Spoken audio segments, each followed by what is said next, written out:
cùng lê tha ni khô phát chế dinh in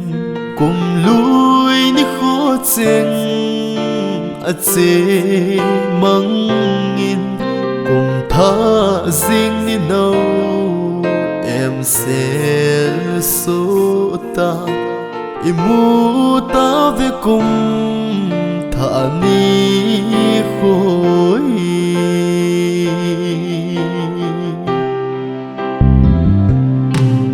cùng lúc mãi hin quỳ ca pakai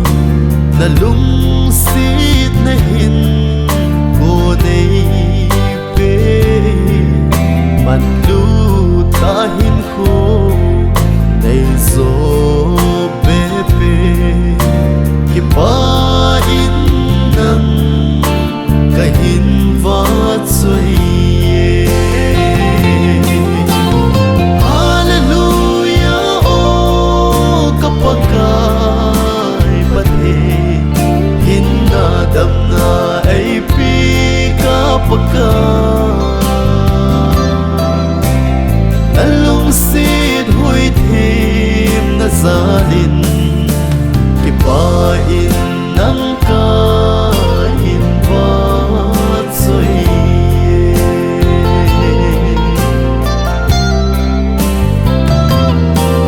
so phi ngai chen ho buồn le nungin tui mei na pa cha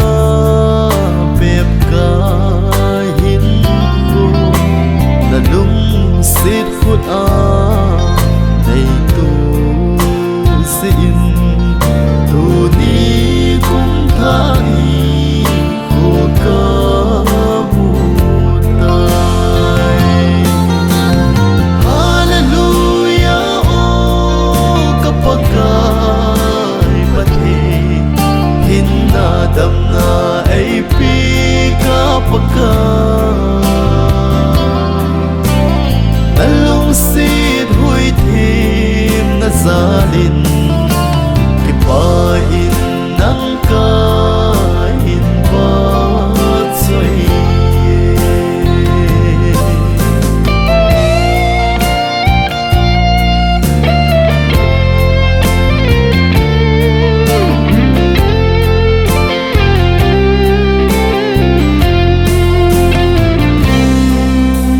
pakai kan lên nào hay xịt cấm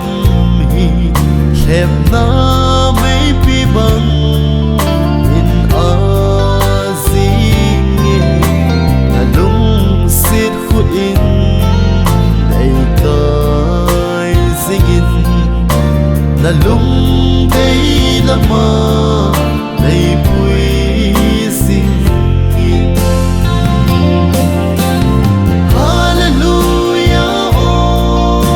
pakai pate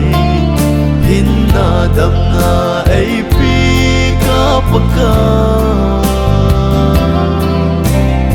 alung sit hui thêm na zalin